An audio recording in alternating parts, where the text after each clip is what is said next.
Hello my dear children of 10th standard.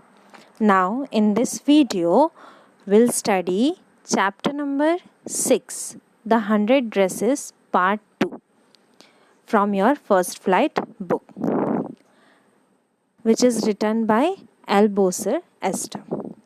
Now in last video we saw 100 Dresses part 1, in which the story ended when Miss Mason announced the result, and in that Wanda Petronsky won in girls. She drew 100 dresses, but unfortunately she was not there in the class. She was absent.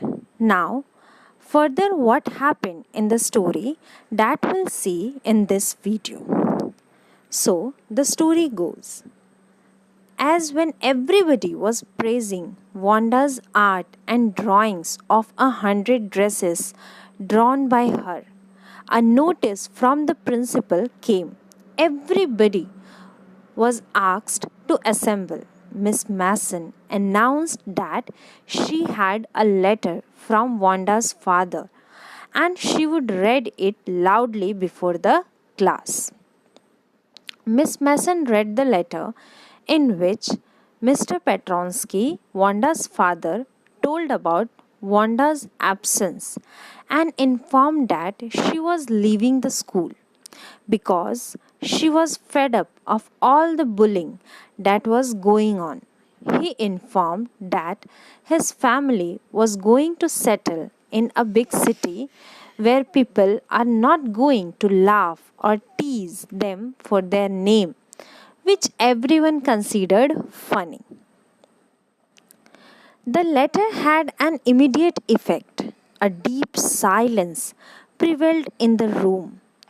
Miss Mason spoke in a low voice. She wished that none of the boys and girls in room 13 would purposely and deliberately hurt anybody for having a long and unfamiliar name.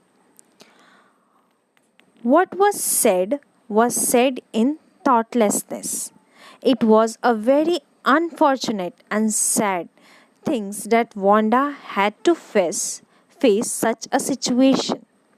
Maddie was highly disturbed. She could not put her mind on her lessons. She had a very sick feeling in the bottom of her stomach. She cursed herself for remaining silent when Peggy teased Wanda Petronsky. She only stood by silently and said nothing. It was bad, as what Peggy had done. Worse, she was nothing less than a coward. She put herself in Wanda's shoes, means she kept herself in Wanda's place. She decided to find Wanda. It was possible that she had not left Boggin's Height yet. Peggy had also the same idea. Both the girls planned to visit Wanda's house at Boggin's Height.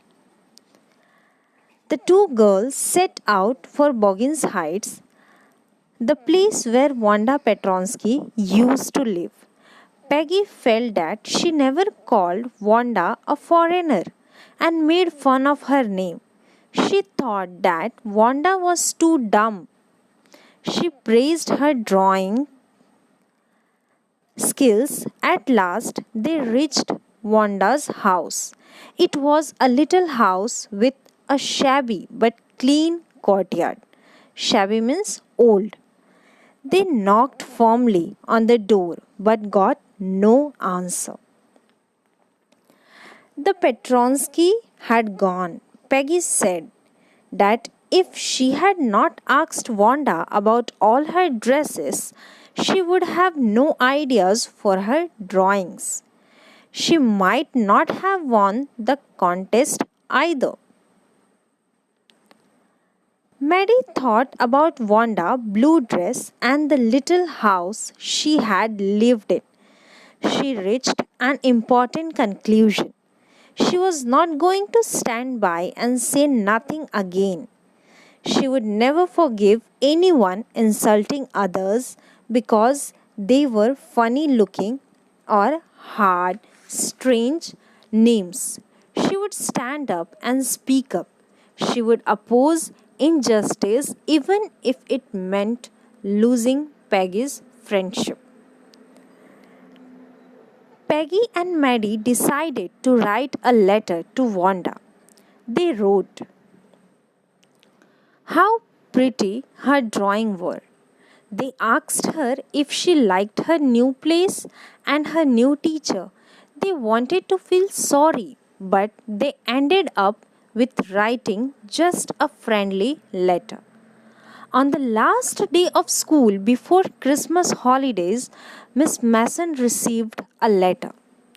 It was from Wanda Petronsky. She wished that the girls of room 13 could keep those 100 dresses.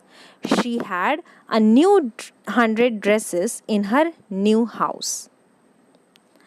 She would like Peggy to have the drawing of the green dress and Maddie to have the blue one. She wrote that she missed the school. Her new teacher didn't equalize Miss Mason. Peggy told Maddie that Wanda actually liked them. She replied their letter. There was no ill feeling among them. Everything was all right. Maddie felt sad that they would never see the little Polish girl again. She went home. She pinned the drawing on the wallpaper.